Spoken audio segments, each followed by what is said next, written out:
Today we're going to focus as a quick hitter on work planes and also doing some basic drawing layout. This happens to be a metric drawing that you saw in the very beginning of the intro, and the idea is that I'm going to show you how to basically create a portion of this particular drawing. I'm not going to do the whole drawing, but I will do just a small portion of the drawing. And the idea is to show you how to use some basic work plane usage.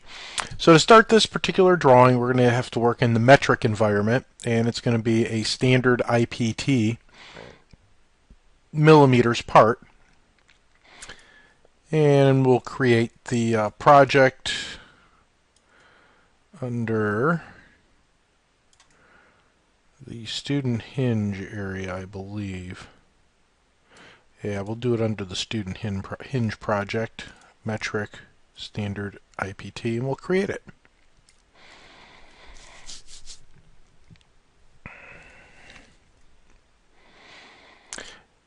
And so the idea behind this particular project is to talk about how work planes and also workflow of the drawing.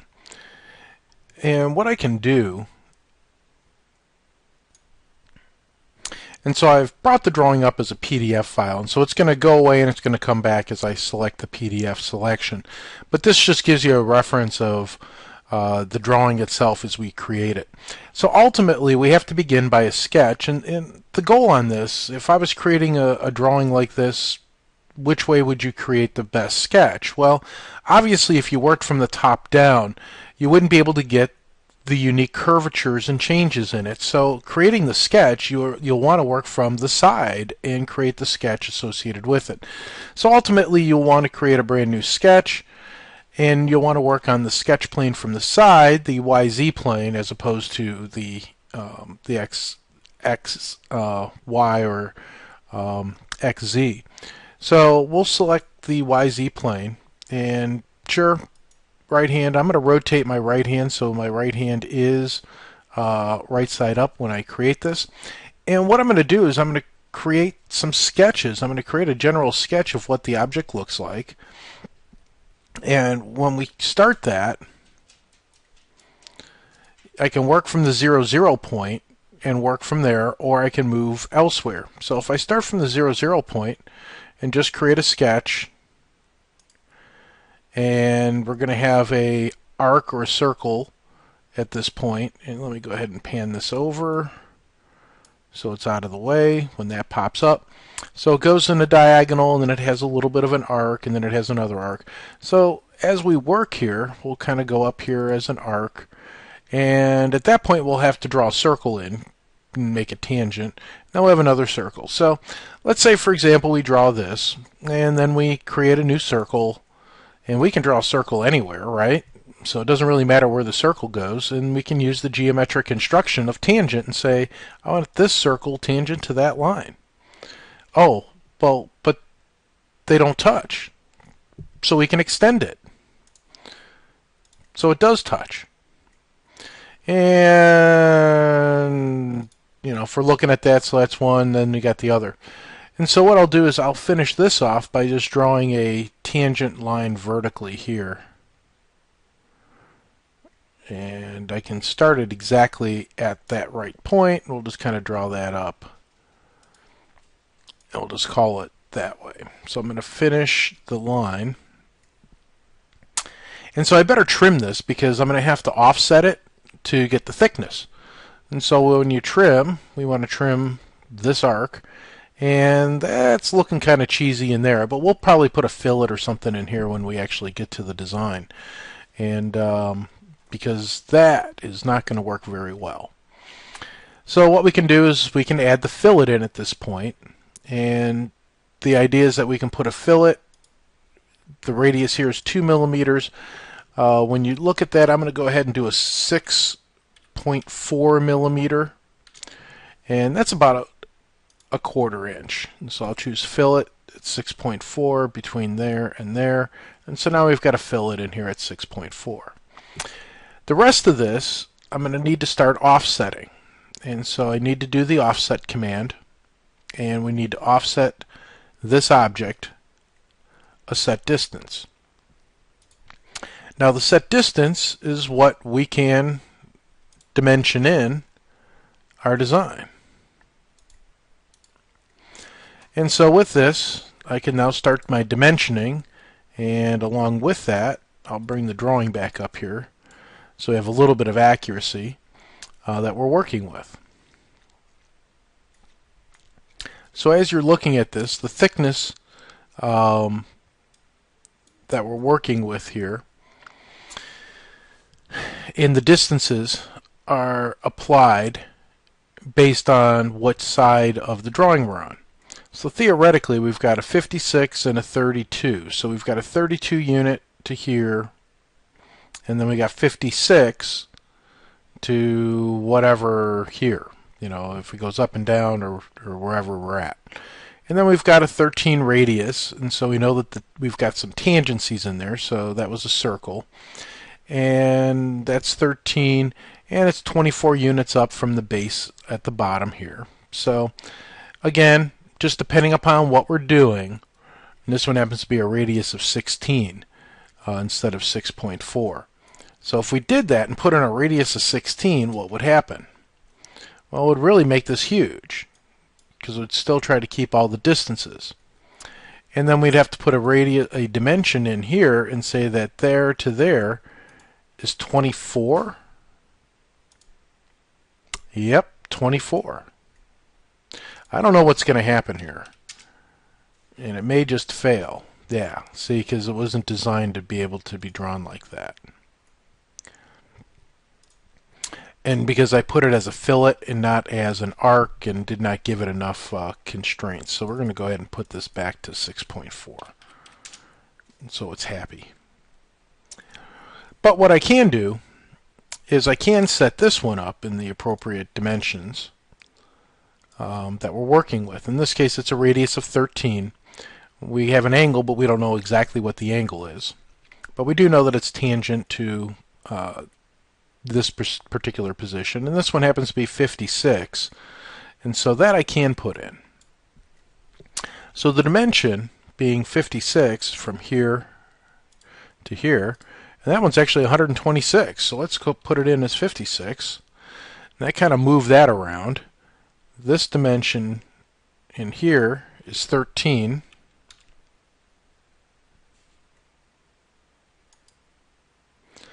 And that's kind of funky right now.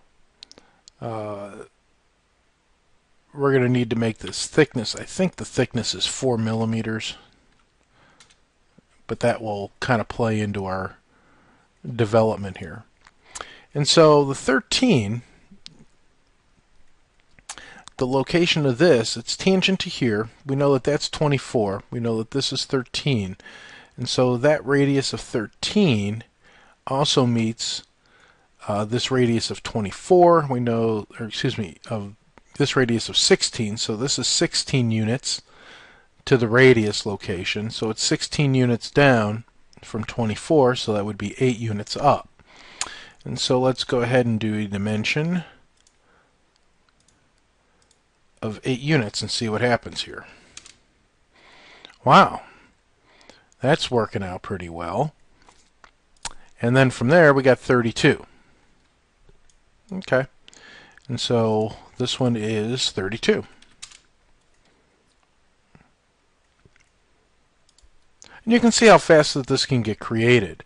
And again, it's just doing your mathematics and your geometry, and that's what this is all about, is working with the geometric shapes. This has a total of 40 units tall, 6 inches there. And so if we do 40 units from here to here, this will be 40. Brings it down.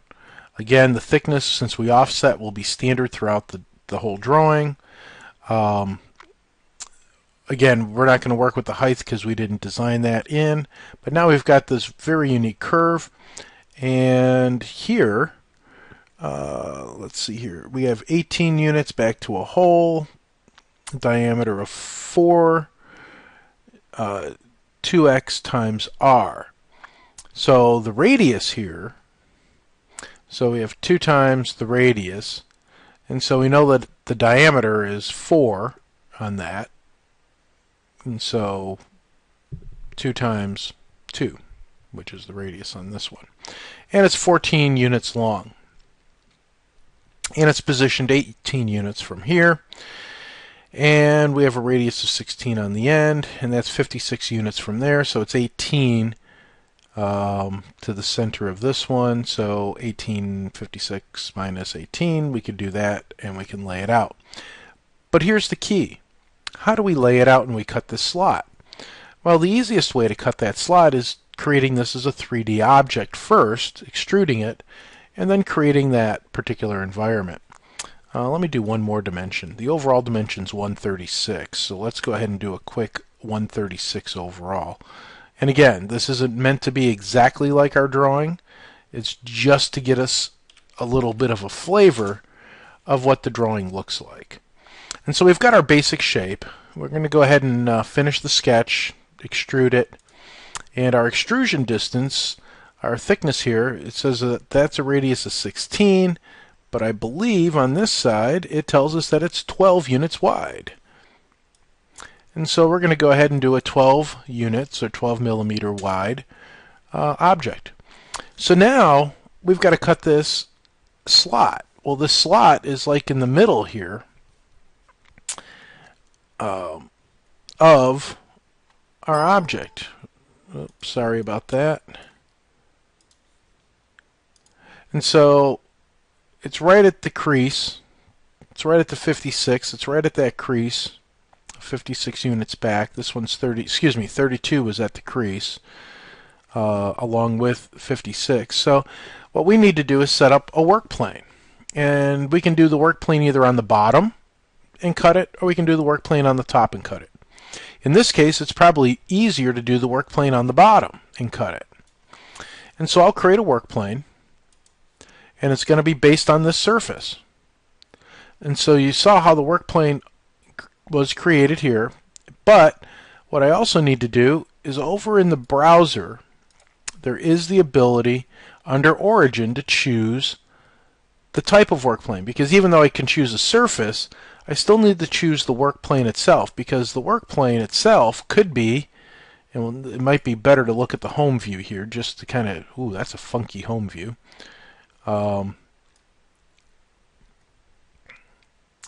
Let's kind of pivot this around and get it to where we want to go.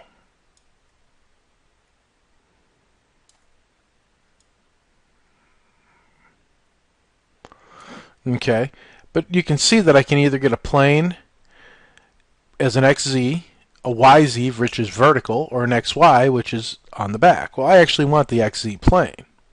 And so I'm going to select, so I selected the surface, I picked plane, selected the surface first, because that's the surface I'd want it on. Then I'm going to pick XZ for the direction. And you can see what happened is that it created a plane, XZ, and it looks like it picked the mid-plane or the zero plane of where we were at. Interesting. Let's try this again. So we're going to pick plane. I can pick anything, including the surface here. So I'm going to pick the surface. And I don't want the plane along the side, I want the plane along the bottom.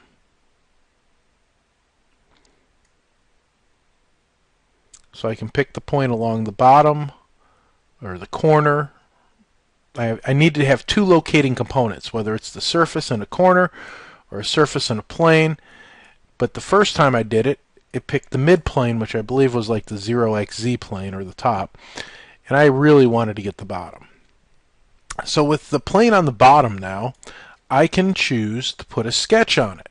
Because you can always put sketches, and that's the whole concept of work planes, is to put sketches on a surface that you don't have to work with. And so we put the work plane, the sketch on the work plane, and now we're able to do some layout. Well, we know that this is 32 here, and I know that what I need to do is I can draw a little rectangle here in the middle, do some trimming, do some circles, because we know that the midpoint here to here is going to be what we're going to work with, so it's going to kind of look like a basketball court with the free throw lane until we hit the trim. And we're going to trim that and that out, this and this out. Now we might have an issue here because I need to dimension these particular objects. And luckily I can pick this surface or the edge of that surface to dimension to. So I can pick that surface, and we know that looking back at the drawing, and that didn't work as well as I planned, but looking back at the drawing, we know that it's 14 units long, and we had a radius of 13 there, which we didn't put in, but we should, and we will.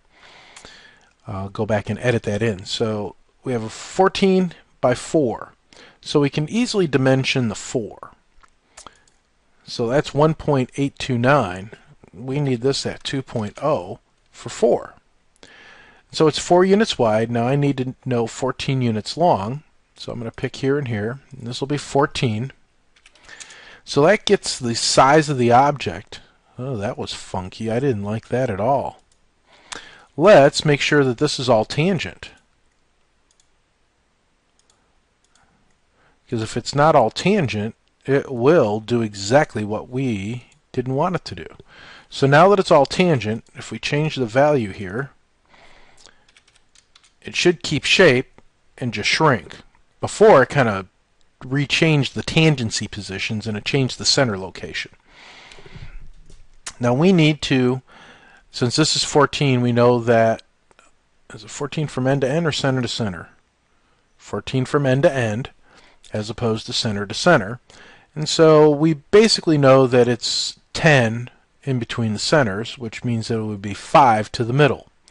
So I need to dimension from here on this end to here, and I need to make that 5 units if it'll dimension it. Let's see. Or if I get an error message. Okay, it came out to be 2.92. I need to change that and make that 5. And that now centered it. We also truly should center it in the opening, and the width of this particular item, if we remember it right, it's 12, so that works out okay. And so we need to go from the edge to the center and come off 6. Well, that wasn't bad. 5.969. That's almost a win. So 6.0.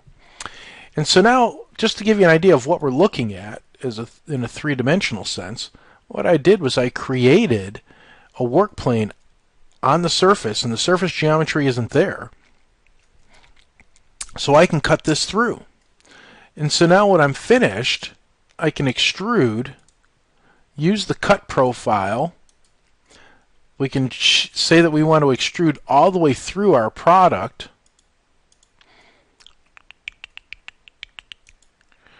And we can either choose a dimension, or I can say through all. And so it's going to cut all the way through the product. We need to select the surface, or the item that we need, the profile, that we're going to cut. And it's cutting the wrong direction. You can see that it wants to cut going down. I want to switch that. So I'm going to go ahead and say direction 1. Nope, direction 2 is correct. So there we go. Direction 2, as you can see, it is showing that it's going to cut through the object in direction 2. And we'll hit the check mark and say it's okay. Now, what happens?